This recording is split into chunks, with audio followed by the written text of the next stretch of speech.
dok. Nah kalau orang sudah terdeteksi dengan positif HIV, itu apakah langkah awal yang harus dilakukan oleh seseorang tersebut? Dan seberapa besar nih peluang mereka untuk menjalani hidup yang normal? Ya. Jadi satu hal yang perlu digarisbawahi adalah seseorang yang terinfeksi HIV, dia belum tentu akan berkembang menjadi AIDS, ya dok. Ya.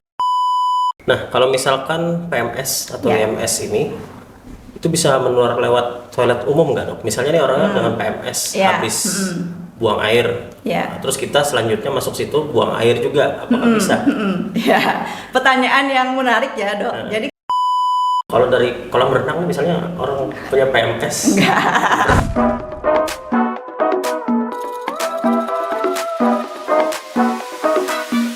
Assalamualaikum warahmatullahi wabarakatuh. Halo Sahsul, sahabat Sultan. Kembali lagi dalam Sultan Podcast, solusi layanan terdepan dalam bidang kesehatan bersama saya Dr. Sujudin Raja Mukminin. Dan pada pagi hari ini kita akan membahas tentang staycation. Nah, staycation asik, pulangnya jangan panik. Pertama-tama ini disclaimer dulu ya sahabat Sultan, bahwa konten ini bersifat untuk edukasi semata.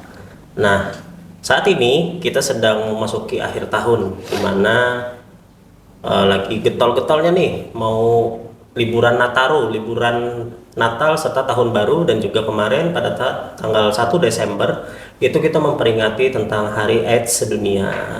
Baik, langsung saja untuk narasumber kita pada hari ini sudah berhadir di sini, yaitu Dr. Novia Rizky Amalia, spesialis dermatovenerologi estetika. Halo sahabat Sultan, ketemu lagi. Oke, gimana dok? Apa kabar? Alhamdulillah baik, betul sujud. Habis staycation dok? Enggak. Habis pulang dari Korea ya kemarin ya? Ya betul. Ketemu apa? Sudah ketemu Pak Jisung? Belum sih. Son Hong Min tahu Son Hong Min? Siapa tuh? Wah, kurang update berarti, bukan Kim Jong Un. Kim Jong Un. Berarti kurang update ini tentang legenda dari Korea Selatan pesepak bolanya ya.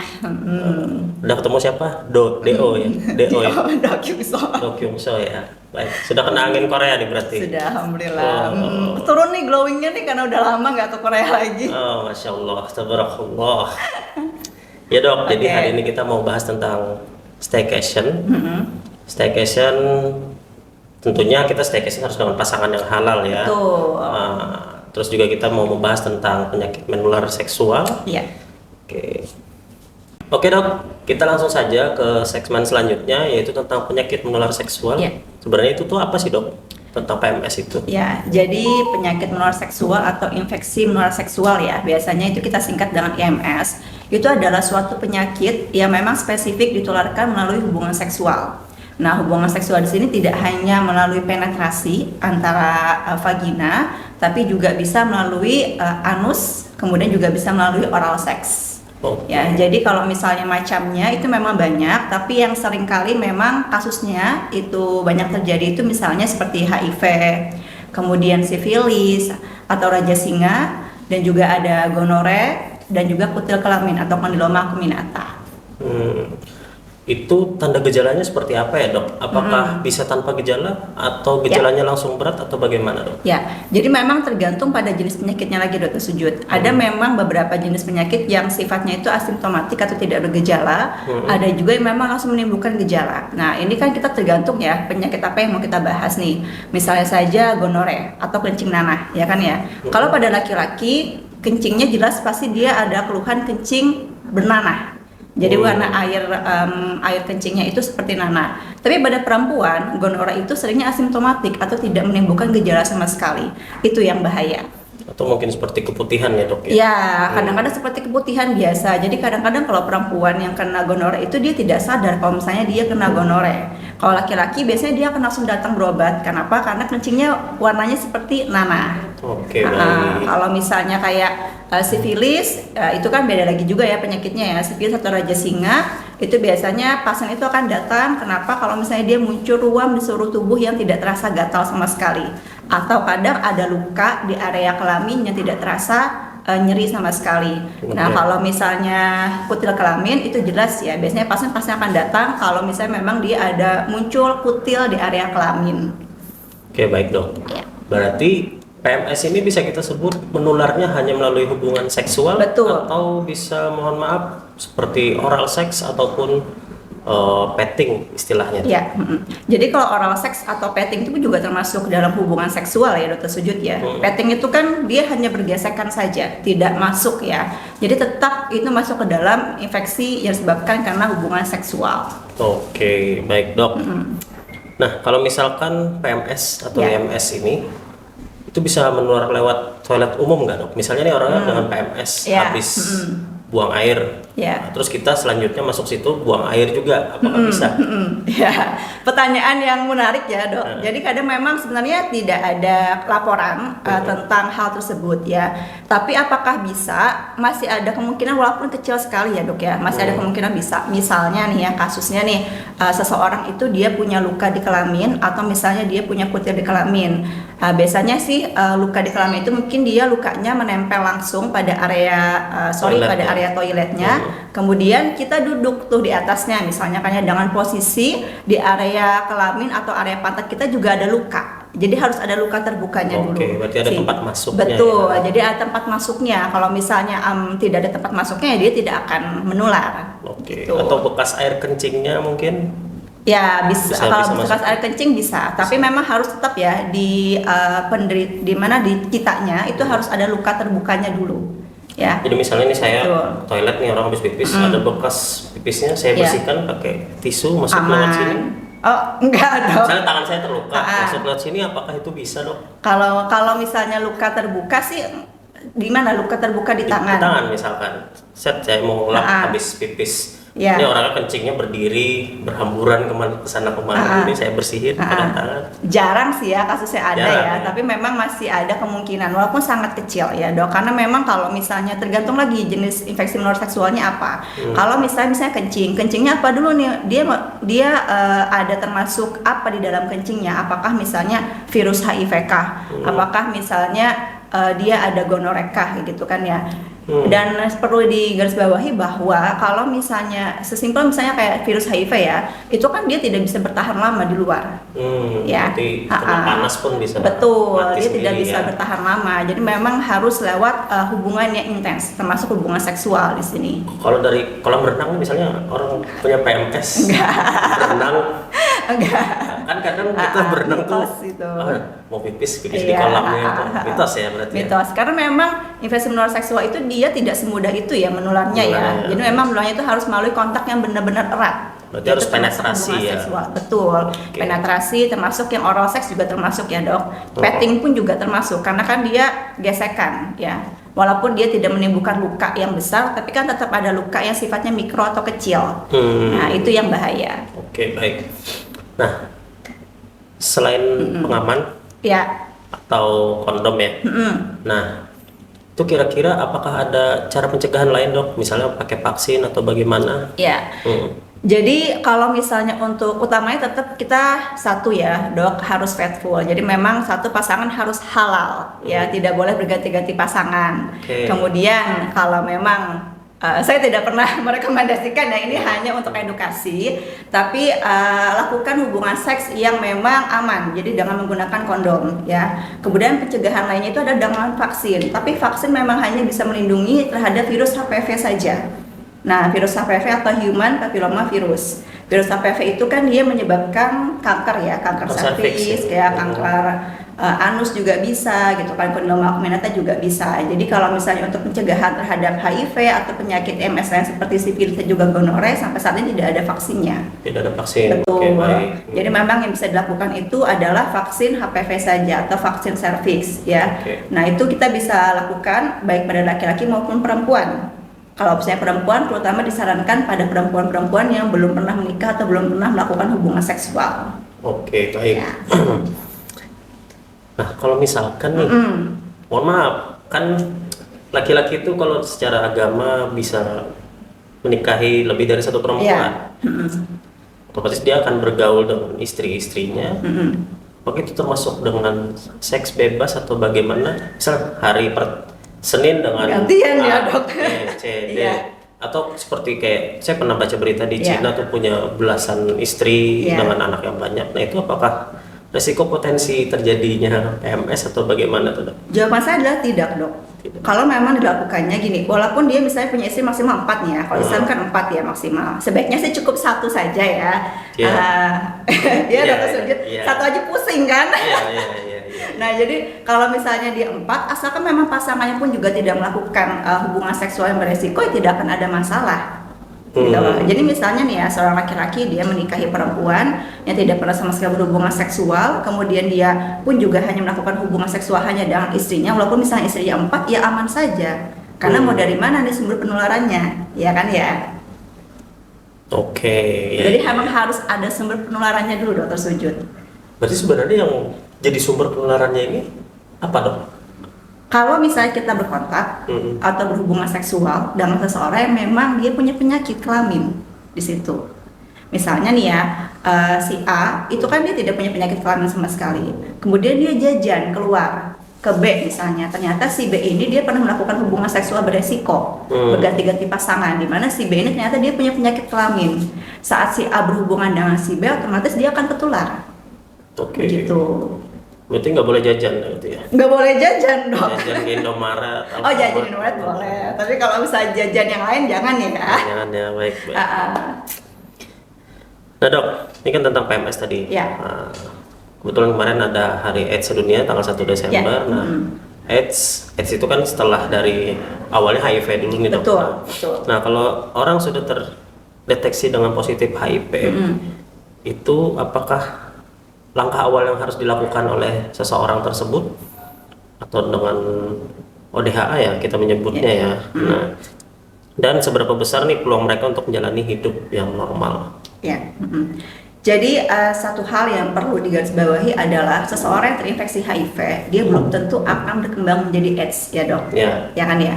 Karena AIDS itu kan dia acquired immunodeficiency syndrome ya. Jadi memang kalau misalnya AIDS itu kan dia adalah sindroma banyaknya penyakit yang disebabkan karena sistem imun tubuhnya turun akibat dari infeksi HIV.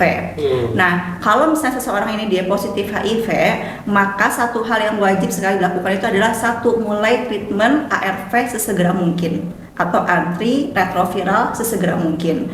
Tujuannya kita minum ARV itu apa? Tujuannya adalah agar mencegah jangan sampai dia kena AIDS, ya. Kemudian juga mencegah agar viral load-nya itu tuh dia menurun.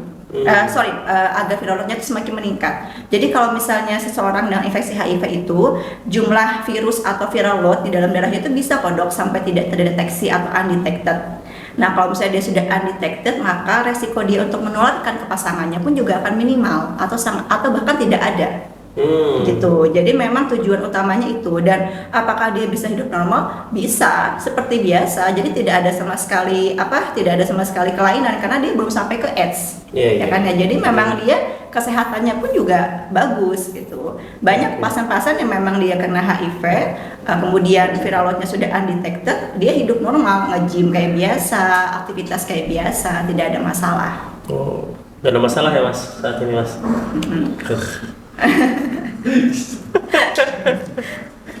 Jadi emang harus mulai terapi ARV sesegera mungkin ya. Segera mungkin. Dan kalau memang misalnya sudah menikah, ya tetap komunikasikan ke pasangannya karena pasangan tetap berhak tahu. Oke. Ya. Oke, baik, terima kasih dok. Nih kemudian nih tentang vaksin tadi dok. Ya. Tentang vaksin HPV tadi ya, Ya. Human Papilloma Virus. Itu kira-kira bisa dimulai dari usia berapa tuh dok? Ya, jadi untuk vaksin sendiri kan sekarang ini udah ada program pemerintah ya dok ya. Nah untuk vaksin itu sendiri itu bisa dimulai pada anak-anak di usia 9 tahun ya, terutama anak perempuan. Nah biasanya dan juga sangat rekomendasikan kalau misalnya pada perempuan-perempuan yang belum pernah melakukan hubungan seksual. Oke. Nah bagaimana? Jadi akan jadi pertanyaan nih, bagaimana kalau misalnya dok saya pernah berhubungan seksual tapi saya belum menikah, saya boleh nggak langsung vaksin? Rekomendasinya adalah tetap dilakukan pap smear. Kenapa? Karena dia pernah melakukan hubungan seksual, ya. Jadi kalau misalnya sudah pernah melakukan hubungan seksual, itu pap smear dulu, baru kita lakukan vaksinasi HPV. Nah, vaksinasi HPV sendiri itu kan dia sekarang udah ada 3 jenis ya dok ya. Ada yang bivalen, ada yang quadrivalen, sama ada yang nonavalen. 2, 4, dan 9. 4, 9. Betul, jadi dia tidak hanya melindungi jenis strain HPV yang menyebabkan kanker serviks saja, tapi juga strain HPV yang menyebabkan kutil kelamin. Oke. Itu apakah bisa mencegah kutil kelamin saja? Kutil misalnya di leher, di ketiak gitu? Bisa Utamanya kutil kelamin dong. Kutil kelamin, Ya, ya. utamanya kutil kelamin. Yang strainnya itu tuh 6 dan juga 11. Jadi memang akan juga nih jadi pertanyaan nih, kan banyak nih misalnya, dok saya udah pernah kena kutil gitu kan ya, kutil kelamin. Saya bisa nggak dok, atau ngefek nggak sih dok kalau misalnya saya divaksin gitu kan ya? Jawabannya ada, tetap rekomendasinya divaksin ya, karena kalau misalnya dia kena kutil kelamin itu kan kena strain HPV, kita nggak tahu ya strainnya atau jenis infeksi HPV-nya ini tipe yang berapa. Jadi saat divaksin itu akan melindungi tipe HPV yang lain. Oke. Gitu. Jadi kecuali dia pap smear-nya sudah ada CA-nya ya dok? Ya, Cervix-nya. tidak akan ngefek kan ya. Oke. Oke dok. Nah selanjutnya nih dok, pertanyaannya tentang hubungan seksual tapi yang jalurnya bukan pada umumnya, misal seperti oral seks, anal, ataupun petting. Petting masih di jalan yang normal ya, tapi belum masuk nih penetrasi. Nah kalau misalnya hal-hal lain yang di luar dari jalur pada umumnya, itu potensinya untuk PMS-nya contohnya seperti apa dok? Apakah bisa gonore dan sifilis juga atau bagaimana? Ya, oke. Jadi kalau misalnya untuk melalui oral seks atau anal seks ya dok ya, itu tetap sama ya resikonya, tetap sama besarnya dengan melalui vagina. Ya, jadi kalau misalnya oral seks itu yang kadang-kala itu dikeluhkan oleh pasien itu adalah sakit tenggorokan.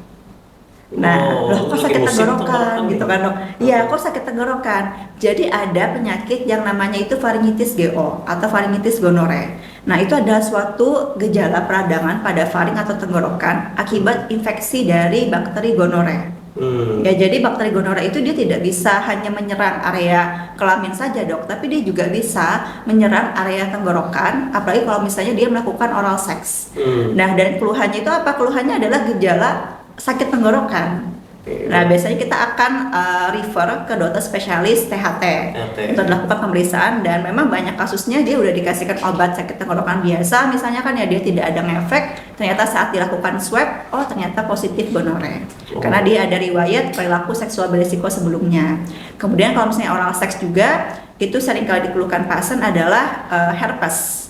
Nah, herpes itu gejalanya apa? Gejalanya seperti misalnya muncul lentingan pada area mulut atau area bibir, rasanya seperti sariawan dan sangat perih.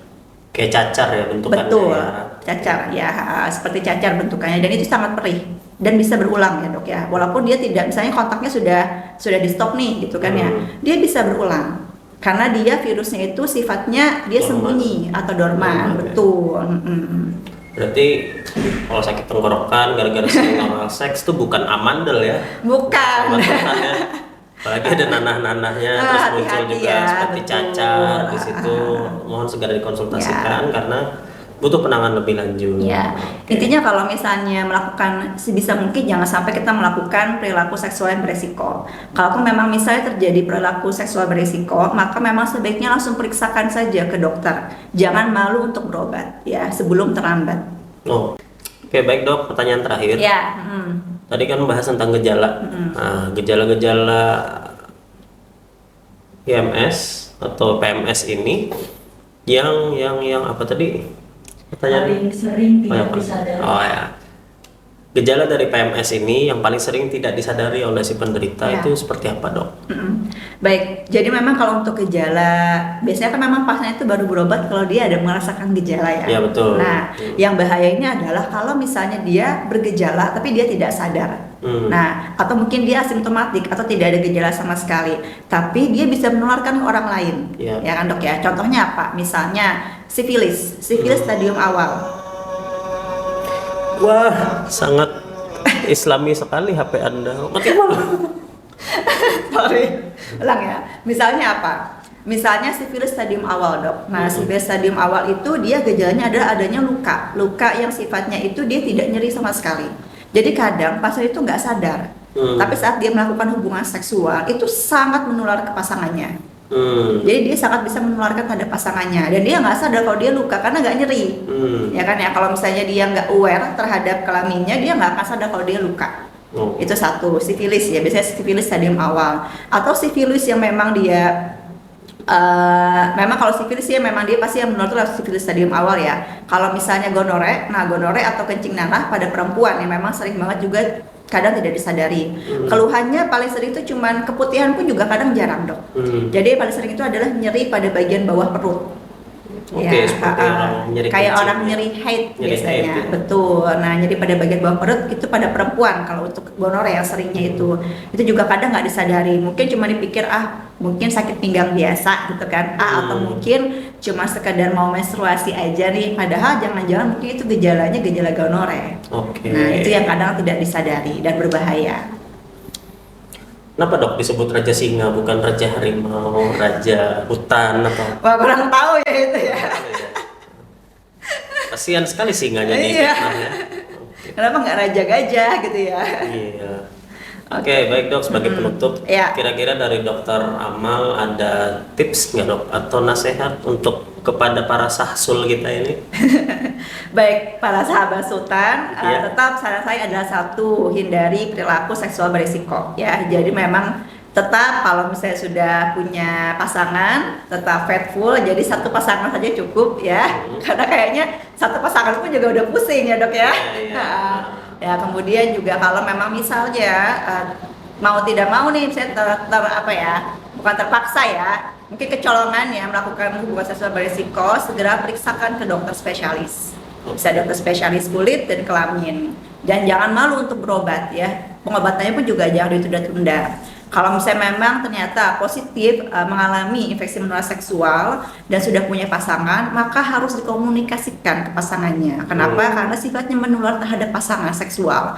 Kasihan kalau misalnya pasangannya juga kena. Oke. Tuh, jadi pasangannya pun juga harus diobati. Suntik tunggal ya dok ya? Baru suntik tunggal. Dosis tunggal. Oh, dosis tunggal. Seperti itu. Ya, masya Allah sekali dari tips dari Dr. Novia Amalia Rizky. Balik. Oh, balik kan? Baik, masya Allah sekali dari tadi tips dari Dr. Novia Rizky Amalia. Terima kasih dok atas penyampaiannya tentang tema kita pada hari ini, staycation asik tapi jangan panik ya pulang. Ya, sebenarnya nggak perlu panik sih Nggak kalau perlu misalnya panik sih, kalau kita staycationnya dengan halal ya, orang halal nggak perlu panik. Atau dengan keluarga. Iya betul. Emang staycation ngapain sih? Ya kita nggak tahu zaman sekarang Iya. kan macam-macam ya. Staycation ya cukup lah Netflix-an ya kan, chill bareng gitu kan. Ke Korea ya. Jangan yang lain ya. Oke, baik. Oke. Baik sahabat Sultan, demikian dari podcast kita pada hari ini. Ya. Semoga apa yang disampaikan pada hari ini itu bisa bermanfaat, bisa dilakukan, bisa diterapkan untuk para sahabat Sultan di rumah, ataupun misalnya yang sudah pasangan halal juga, tapi sesuai dengan dari tipsnya dokter Amal. Tips tapi kewajiban ya dok. Kewajiban ya. Betul. Kewajibannya harus Iya. setia, sering Betul. komunikasi, Betul. supaya bisa terhindar dari penyakit menular seksual. Ya.